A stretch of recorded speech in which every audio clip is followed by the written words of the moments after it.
tu ni kiti pha ho jong avela atha ading kit thei dinga sele ta in sumi to khom pi chang e in mondel gam tel ngam to khom pi te chang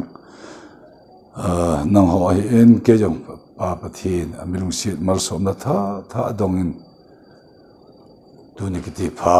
ke pa na tho pha lang sap jing the ne kholo pi to the na o chandinga langkhat langa chu ten lang ka te ji in hi cho hi chandinga jong ka chandinga hi kilom ka sa lo thil hi tam ta ji in la cho hi dam the ni pi chu pa pathin ma hin phat hin khoi koi pi jong ama ai en cho le so pi mun tenen chu mi te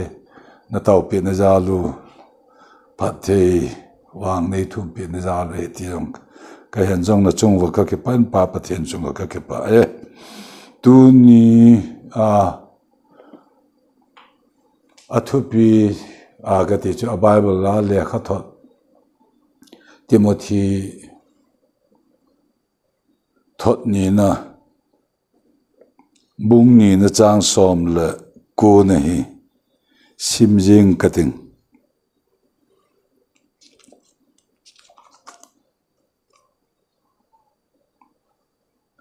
ahin la pathin hum phu chu dat ta in ading nai pakayen ama achang si ahenai tin mohor akina muhumen chujong le pakai min pha chan chu adi ilwa konin ki hin mang han chi hi athupi ti dinga hin den pi dinga hin chelai chu pakai min pha chan chu adi ilwa konin ki hin mang han ti hi Bible chang sim do thuni pa pathin wang phat the e bo pen taw na ke pa thu ka ga se de ne ka pa wa na mi na rung sit wang bu mar som lo pi kidang ta nang ma ne chana mim khat ja wa no chon se no chon se jen thi na an e hi mian ma satan za le thi ne an kilam ta ta jong no pa ka na lung sit mar so na wang bu lo pi kidang ta na mi lung sit na lim khoto na ngai lo na za la Krista ay nukota anay khel do kido wa dana kona no do de wa na vela in lo thekina na heng lo thekina lut thekina heji chan lo pinang man ne pi zalen na men ka thang wa keong dam na kane ya tho ngai lhu se chumang na mar som na bang bu da tha na ma wang na bo dam na hi ser na man ne pi zalen men ka thang wa kapa kadai kangai chat ka se de lo zo in ipem ka se de kapa kadinga thil kho ta kal chai na ga ma kapa thil kho thagau then nam kapa nang kalei gui khoya kalwa ko ka kyang to ko chan ge nang man mang cha na mai den pi ding kong klan ke angai ho chung a chung damona heveja choma hin khota sa lungel aru lungkham lungjin ira kai ko na hin kho mang ho chu jong na phat the na wang bu mar som na tha mar som ding phat ho za kai nang ma khonan han to in tho ki ka pakai je somen ke pa tho ka pho halule amen pakai min pha chan chu adi lowa ko ni ki hin mang han ti he chỉ anung heti tiang chu to khom pi polin meeting polin ala cha te mo to khom pi te mo thi ko ma asai thil thu e hi che hin pakai min ti min pha chan chu adi ilawa ko ni ki hin mang han ti thu hi an se pakai min pha pakai ho pathin ho iti di hang thulhun lui hin tuni hin e ho thulhun lui adama kona Myanmar satana kona edana no do nunga chun koi mal pathin tunin he pa ti ho hi kona na sei lo hi pathin ti ho jong pakai ti ho zong ana min pha lo he ai je chu mi thi ho pathi nei lo je chu mi ho pathi nei je chu he hin ana min Elohim Al Shaddai Zave ti ho hin khuwan ti ho bang chu pathin min ko na anani o hi in tu ni hin me e ho in zan kel hagawa pathin chu hagawa pathin hin hagawa ho theya e ho the ta je o hin he pa ti chu aba he pa kapa ti the na ho thi san cha go lo cha chalam thu te chun wana hingjing pathin chu tu ni in thulun tha cha te lagau theng kai vo mi te pathin cha te go lo cha te chun he pa ti chapa mi pa en cha a hin ho acha ho in acha te in apa he pa ati ko na chu ange lo bin ampun ji thisan cha en apa ko na o aba he pa ti hi tu ni ho iwang phat nau al ha cha pol gal ru sang gal zo din mun chi hin khoi zo se chung chang hi ipakai Jesu Christa mingai lu na pa pathin milung sit na I lagau thing pol na tha mal som na tha za la tu ni yenga hong dim ko cha kha yenga zo koi man da chon phat na adi na kita na sumla pa hausat na achi na thip na a holding ti hele ke tabang so pi tabang ke tabang lo hin chi pathi ni kinai thei lo ding ai ji chon satan zal ni chan ge hi hin khu hi eden no do eta jong la Christa zal ipakai Jesu Christa zal tu ni thokin na ta san e ho la to wan azit lang ai to sa mi te ho hin khu ye je thu ta lagau theng ei se chet pi wa ta san la wa ta san wa he je ai ta sa te Christa ama ta sa hin khu ei khel da wa ya pa ti a yom Ewang Pavin Tano Omen Adin Zong Gading in Zong Hin Hu Partner Nung Jeb Sin Lung Sinagam Gile Ding Kunza Eji Pa Patin Hingjung Patin He Pata Kuta Kom Zen Zong Kakepa Jole Jelai Den Munzo Hin Tuni in Jelai Tulun Lulai Hin Hu Zunga Zong Patin Min Partner Ta Kisei Ding Hin Hu Mo Nale Koiman Mi Johnson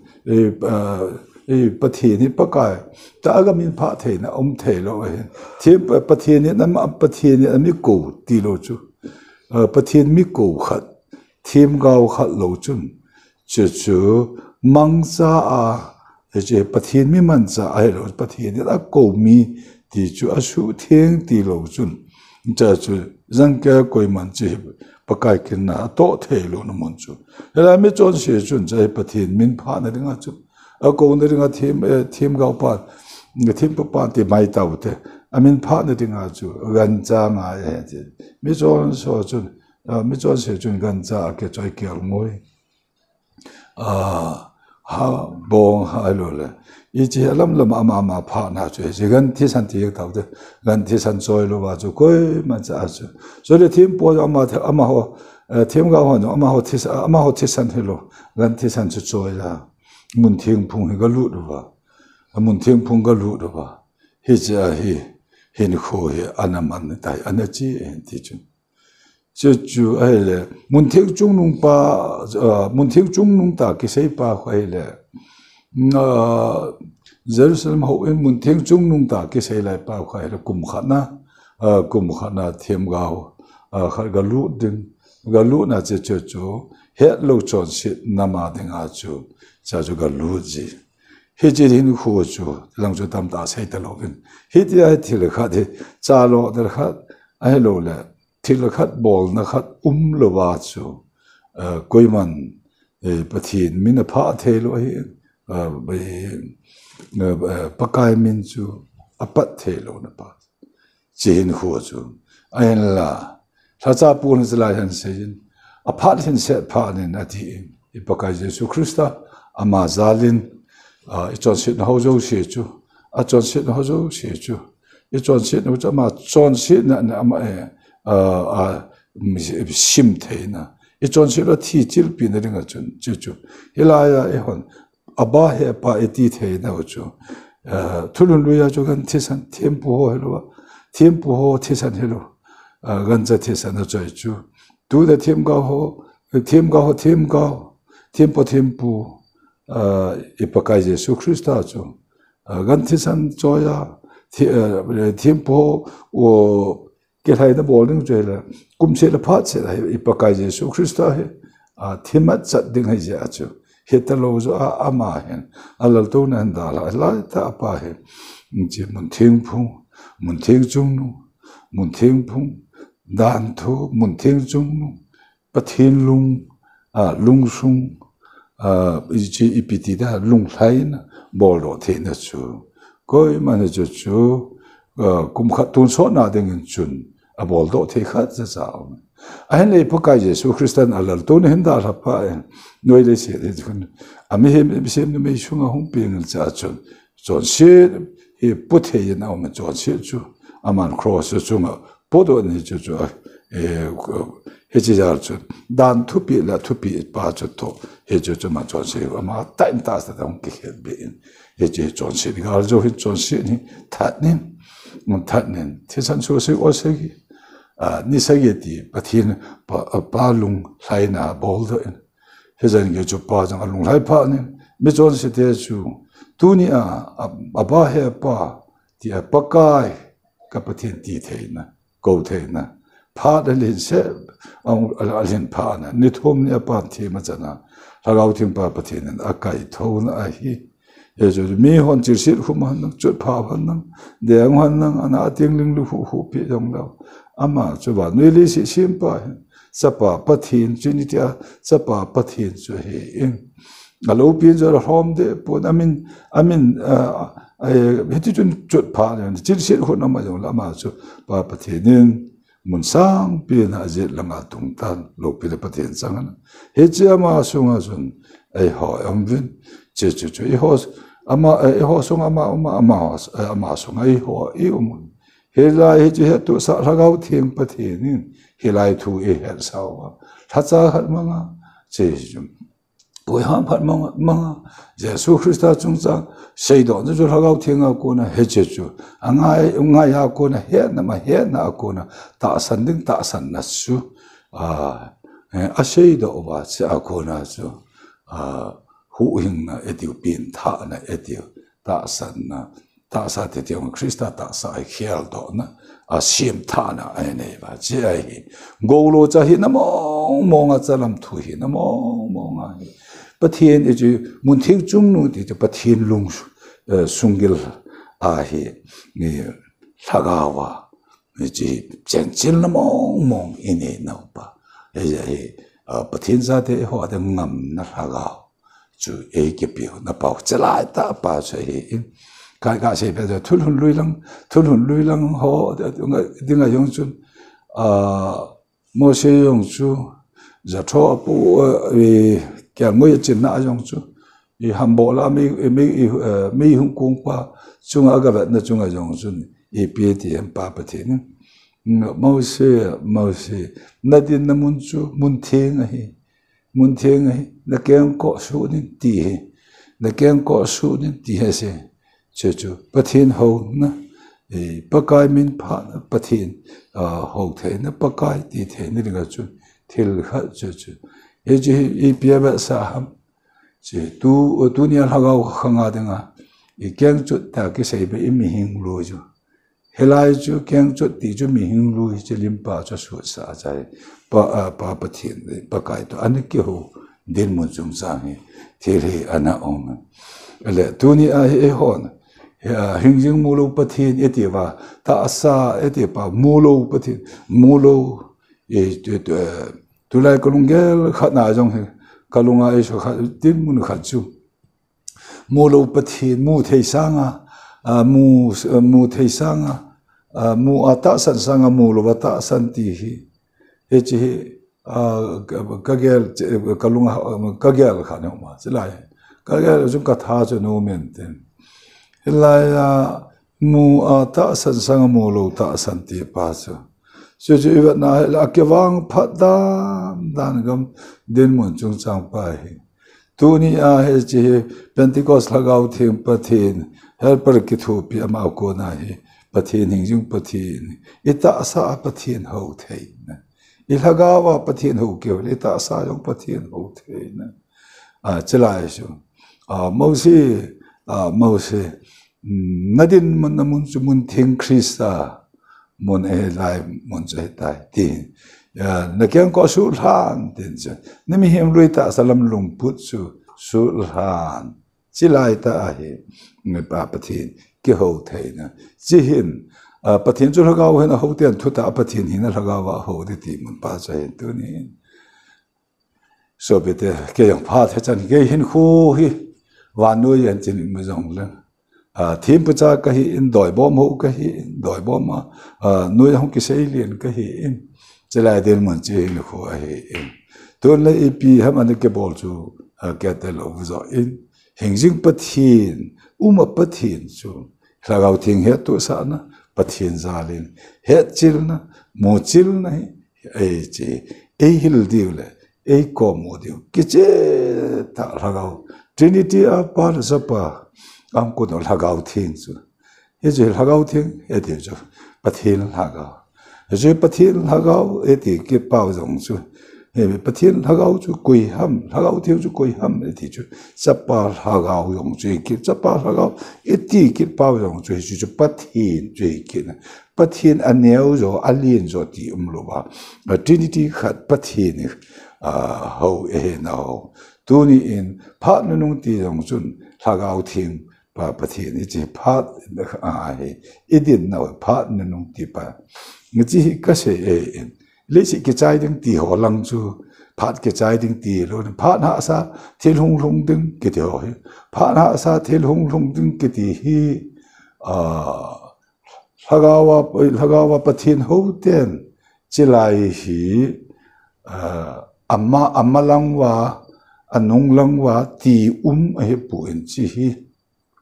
wan noi thu a hi a cho se ke ngai dam asu hi ki chu na mi ho dinga chu hele chi na hin leng zong lai hin le khabu wan citizenship mi chang mi ho chu wan noi le chi ha san gan the na thil hung ding wan noi jin ke ngoi no phula na hung ding su gim gan the na san na ke ti pa chu ho bung ti hin thesana cho do ho bung pathin mo pa mo chapa ji jila ka se ne va chim lo lanu tang pa lanu ho bung che hong pui na ding hi chi a he gan the na sa the tribulation tu me chep pa gam chu he chu bible bin che ha chu so le pa kai ama ta na se na ho eto chun a sei pu in ichi he tu ni pathin cha te ho in cha te lagaw mi sei no mo yong min ngei ping tha avela ping kit ho denga imau he kinep na ngan sien ima khan ho hi a he ti pai le se jong gan thei ta ke ha gan thei ta ke le nga chu teng wan ki lu ding chu teng anu ma ananom ding ding ti lang hin khu chu hilai chu hindu ho thuta san lam chu to hung ke to deu in hello zo in bible event na ba pakai jesun asei ho akam sung su ala chate ho goma asei ju hi event na he ma khan kho ba leisi na hi tu lai gan the ba sat na din mun iza tu na ipi hi jong le leisi ma hin ami thing ki la do entin Bradis ki chol do entin chu yo ting le chelai le se yo ting le van nu hin chapa kyang ta chut phao lagaw thing tai tom pathin thisan lu na dai thang ho chu ngai phula he kyang moi no an nei ding he in he chu helai chu ikla isabe thupiu hello ji cha jo nga king kating chilai chu EPM lai ka se do nom pin kha chu le se na he su gan thei tho ju mui ja he lai wan ti la no ma nom ding lang chu hi lovin ima kha no kho hi che kenep ne ne jum so lo ti la cha pulin hi che kenep na thu he nang ho khala khar ki tir kho da ti banga hi he ja hi chu hi ni kha de ting tin mun chu wa noi le se chi hi ni khu hi the second coming ting he le chela ya hi ami thing ho bu hi to chilai le se ga ma he le se tu ni a mon na ke ti chilai he kho he kum sang vai ho ma he krista to vai le se ma kum sang vai ho na a ki leng khom ke ti ne chi ye chun kan ko te le se di chan ngam lal ding ang pun ti ya na ding yong him jong all mo na ding him jong kana eti a jong chu lung kham ngu ya na ding yong eti kitam sel jong le ne khat chu alaw la ta sa khan he ding chu che lu wa yong le nang mi thing nang be chalam thu go lu cha chu ba kai hong en tin pa kai hong en tin krista ta sa lo pi ta sa man mo pa so krista ta sa lo pi ta le ma khel da men tin i me hi all mo na ding lo den mon chi hin hu hi che lai ke kha la he chu ti le he chi hin hu kum sang vai hom zu ba thil ding chu ka sei ngal le he la ya he ni kha di i pau thisan gam la pe gal gam no ma i chol do de mon chi he jin hu ting hin hu a he hin hu no bjong hi hol ngai ta pu ki ta ayong ngai ta pu phat jong bol ding yong ai ana talun kel ngoi no thisan wa chei da thang wa a i pau khat wi he anin he tin hello zo in he with the low pin mu cha tin he with the mu chen che tin he chen che with a low pin he ton so ni mu chen che ton so ni mu with the mu pa ten low e pa the low pin mu che with the ton so pa te mu pa the pa pa the low pin he emo deu he bo kinep na be hin khu he bo ba ong hom chu me bo ba hi chun khang dong nei en mi nu mi pa he vin zilai den mon chung chang hi boy na ding ma cha gel chep ding ti za na lung don ding za na ding ke phalam na ding khat sa talo din mun chi hin hu a hi ya choi ba ai thu pa ta la na hu chu pakai min pha chan chu di lo na ko hin ki hei mang han ki hin mang han ati thil hi anop dan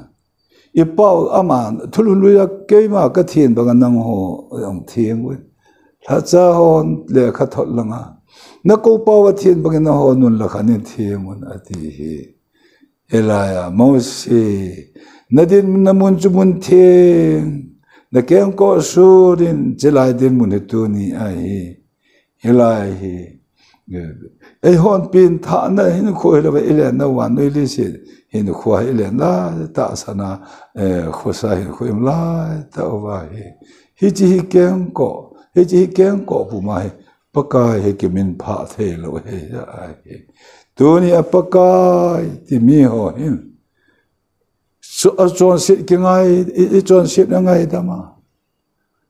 imi thai tul tha ho I di lo no ho chi ki pu a icha hi pakai a nga he ga kiting din mun chun ko chun EPM la chu hi cho a ngai dam sa chon sit che sa ngai dam na phot chen na edi som thum la thuma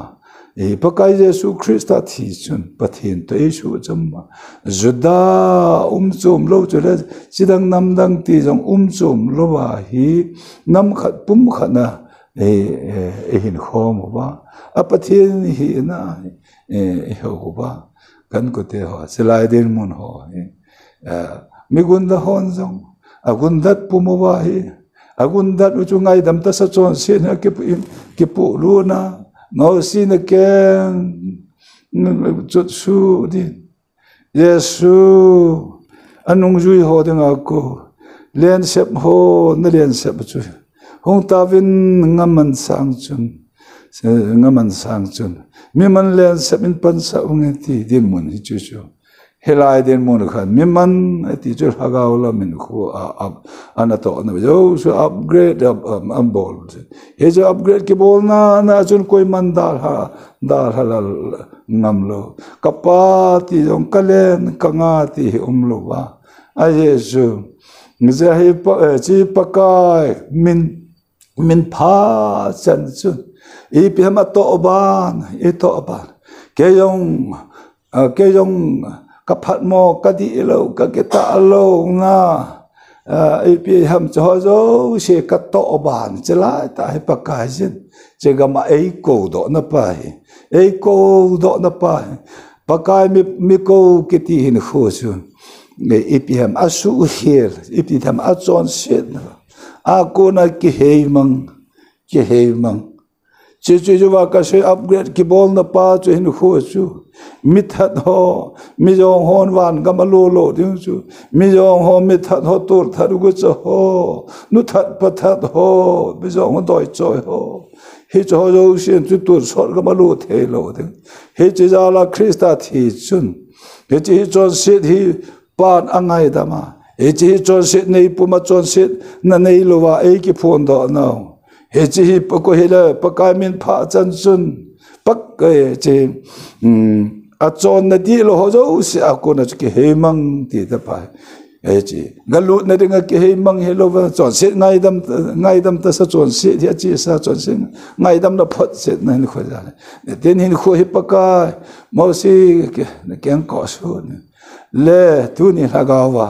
ta salam lungpun ha ga mi ten ta salam lungpun hin khom pa hi nei chung jinga chilai nun ta la khan ta na chilai hin kho den muna chon se ke ngai dam na pa hin kho pu mai ga ke chon se nun ta khan ta na in azui ya so pakai ke ti the ja ke ha ngaman ho chu mi mana apan sa na hin kho den mun chung chong e va ti nga ai tu ni ai lai chu ka ne se hin ngai khel ding le ngai bo win ding yong in sei po vin chu chon sit bol na ringa zau thau na kot lin ka hon hello zo in mi chon se mi phalo mi gun da ta mi kha chon sit cho kho pui ti lang hello ji a ka chon sit ji a chu mei dir jong alam pi te tang ti pa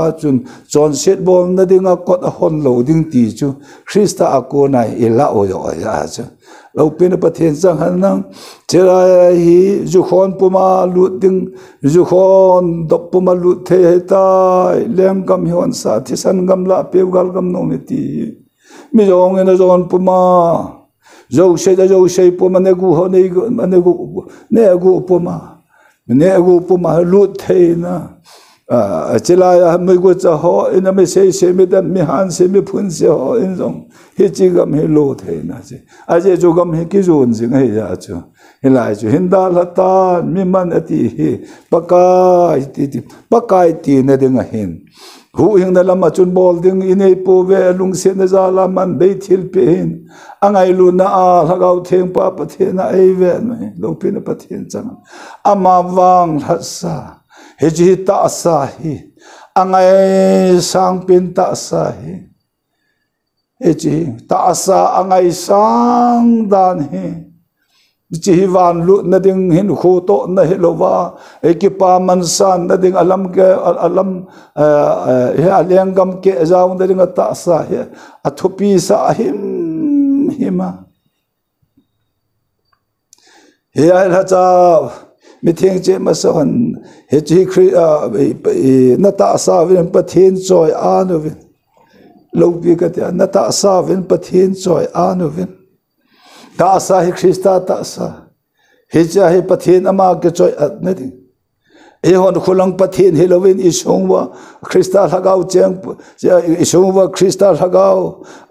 ilhagau wa Krista hagau pathin hagau cheng chilpa hin ta asapa hi ita asalo izuwa mosi nakyang ko nakyang cho sulha ngaman ngaman ho miman na kapan sa ding ati wa ato namun din mun hin khu chu hi chi hin khu ho hi so bete chala hin khu hi itilowa lopi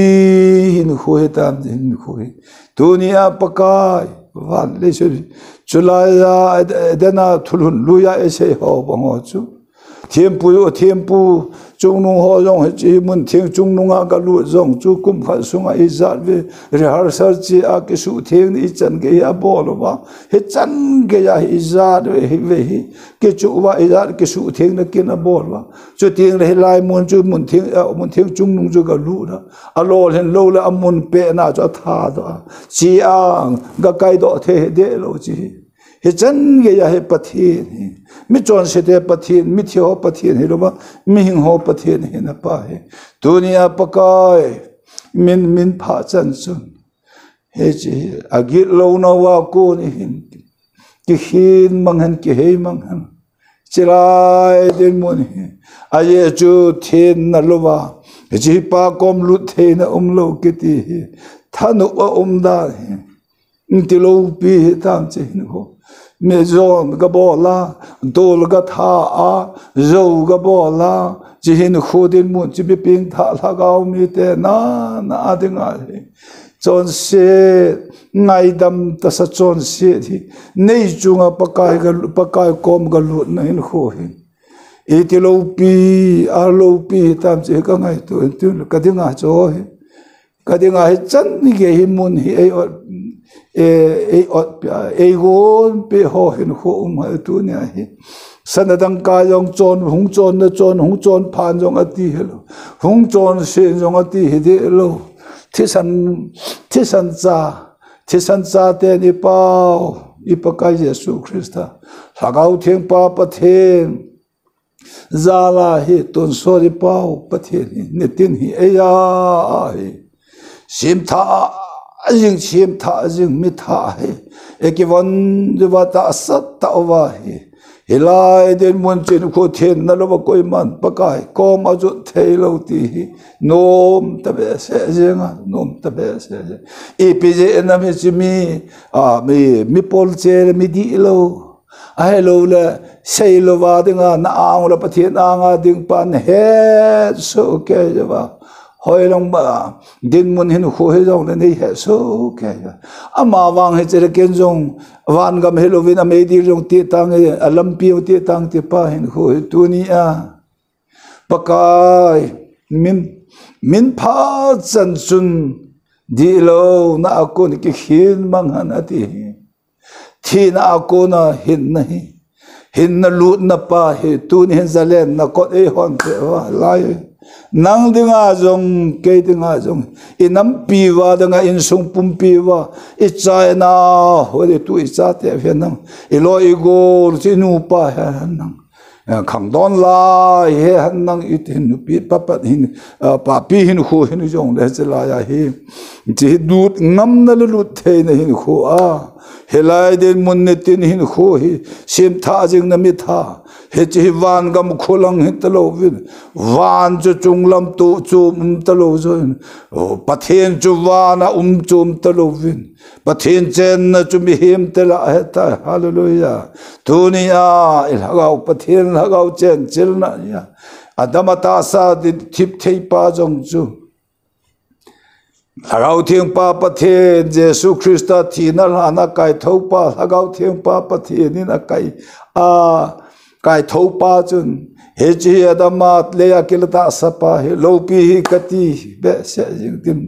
he chi thutta ta san na kata san ni a he chi zon na la thana june mo cho na di lo na then lo na tam ta hi kana man na ho zo se zo hi he chi thutta kata san na Krista hagau kani nei thu ta sana ka nei ni chen chen a lagau theng in ei baptize ta sa the pa yong Christa ta sa aya sim tha ke na hallelujah hallelujah hallelujah he chi chon sit nei lo hello ben chon sit nei puma sim lo chon sit ngai dam ta sa he chon sit ni nanga jong chu he za ke za jong he tu ni mi chon sete pa kom lut ngam ne ne jo ba pa kom ti lo hi ei hu hing the le them chan dang ei de lo issue here government le se government is now Bharat India en jong is ne hin lo no idi lo na ijon ne tha ne gu cha ne me tha na ho a he lo ba le government dan to ke tu lu ho ibola na ngai dam theilo kap ding ai lu le je la in kho koi ham chi chin khu ama wang e ho i wang phat no chu son se di ja tabang sandup je ju yong bu ban bana ka ban sa ati hi isaya al cha ko ma hin khu an se na pa hi chi thota chu edi som thum la thuma Krista hunga he je jo man hu na ye chi chon se da angai dam na chu thisana ngap da chu angai ya he je ju he chi lima chu thulhun luya chu gan thisana ngap da na si ma ni anabol wa them pu them ga ho he je chu kum tin la phat te na bo he za he chi thulhung ma sa chu he chi anga na chu hi le ipaka jo nga na chu na sim ta wa na them pu them ga ho in hacha mo si te on he chu nga na chana sim ta le ipakai Jesu Krista thulhung ni na pa he hung lo ding he chilai din mon chu da hung ding pa Krista jing a thulhung chi Krista a thulhung ani na pa ngap dat na le cha zo na he chi hu hing a hi na ho chi thu ta thisana ngap dat na hi na ding pa chi hin huwa koi ma thisan jong thiempu thisan jong hi theilo gan thisan jong hi theilo koi ma dang thisan jong hi theilo wa noi le si simpa chapa pathin thisan pa pathin ma chapa thisan a hin chapa thisana tuni ajlai hin khoi ngap dat na chon set ki ngai dam na hi abola ipaka Jesu Kristan kapa abol hi ai tiempo fe ngai dam o chon se jung pum ngai dam tun na thung ai jing lai jong ngai dam ai ti chu chon se bol jing ngai dam ti helovin hello chon se ni ken jong kan bol nang na bol ama wang hagau thing pa pathin zala ko na I het jet ne wa ko na chon set man thi na he ti herwa ni het pha da wa chon set ma thi na hele he je thi na chu kivujin akhum kha kivui hele thokit ne ten he chin chon set hin pakai mele mu sa sim tha jing na lung tha then tha ngai to na tha ta sa tha hen khu a he sim tha jing na pakai min pha chan chu pakai min pha chan chun get lo na muna ko ni ke khien mang hallelujah na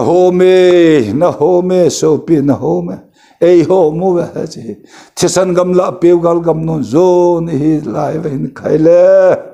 chara lung la lovin nung lam da lovin he nge chapan lai khan kho lagaw kal choi da abang le je lang ave lang chut te men tin ve je lang chut te men tin nung chut na la men tin malang bo na jong nan te hi jong alam pi che nau hin cha chon se ki ngai da ma asu kher ki chur nam mi he chi chu ipaka je hi ngam ta thanom ta so se ngai dam zo pa e ba ka se ta I phungol be ngai dam zo do lam kai na sa ta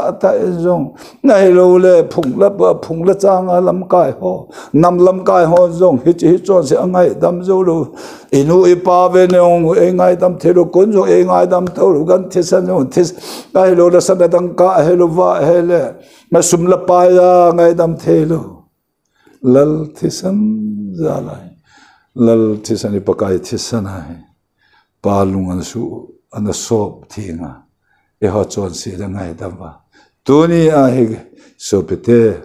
e ho de ngathil choi ding ipi ma ilhin lo no i ha lo no i thien lo no mi han set na ho i pe mi phat lo no de tin ko aje helai din mun cha he iki choi diu he chi lu dinga bo chi cha he chi bo he sana angai pu i pe sana angai pu chi yong ati thim yong ati ati mi chon si ki ngai da mi chon si te gam la gam he van Jerusalem tha hupi tha he zon jing hi ve lung halovin ki cha ding hi a him pui sile isi nei so pete almo halovin he chi hi na chon sin ngan khoti ngan ti pa chui thu e put ki hanin ki haijin nga en ti gam e pui koi hi chu I bole to ji we poi chon si hi pin kan chon si na e bo ve gur chu mi chu yong lo gur chu lo yong gur I pe ham gur la pi nga ya yong chu mi lo wa alu jong le jong alu lo jong lo jong mi lo wa ane a jong le mi lo wa thil an che lo ane yong le jong ane lo jong le jong chen kho gur mi chu yong lo gur chu lo jong gur hin kho ga ma mi chi hin kho ga ma ane ke pu na pa ipakai Jesus Christa me papa te din hin kho hi an hin kho tha danglam hin kho adam gui Christa e hel do no a cho se ki ngai dam a su hil ke chul nam mi te minun no me ve thil dang hi ju jun bol te kho ti ti thu ai po chu thi min lo ho e ho wang thi a tho ki cha te in chon set bol ding ki le zo hin chon set bol ding a thi san ki mi thi jo ki vui a ki vui le chla ya chu tho ki ne te tin in kho hin sim tha jang e ki son nau pakai anga min pha na ki son na pi no chu pathin cha te e ho wang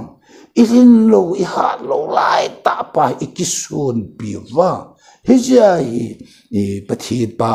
sung ha ngam na ine nau pa hin so pete hilai thu hin minin lai thu hin pakai bel na chi dingin na ekete movin athuni papa pathin wang pathe bu pe ta alre amen kapa wa na mi ka ke pa na thu anang ma ni phun do sa ja tu a jong pha chai the ya nang ma nei koi ne min ka thang we kapa thu hi ke che ta de si do sa we nang he jong le ke che te na ngai ha jong le vum a su hing dinga le kapa thin kal choi sa thei dinga nang bu ne hi nga pa ding la ga nge ding in nang ma ne che mu ti khan sa ding in nang khu na ka ha ne adam lo na jo na va khoya kapakai Jesus Christa akivo nale akijeb na o linglu kho ke hu na tinga ke su na o khu thing kila ki kil na hin e che anat na lo ni penat jo nat nahi asu dam ta jin dam na thu ka phung e za ka ya nang lo pe nang ma thongai ha se an sunga ma mi mal che tun sal kum kho a ting na thu mal som pe na thu na wang bo ding changai thoki ka pakai Jesus Christa mi ke pa thu ka phong hallelujah amen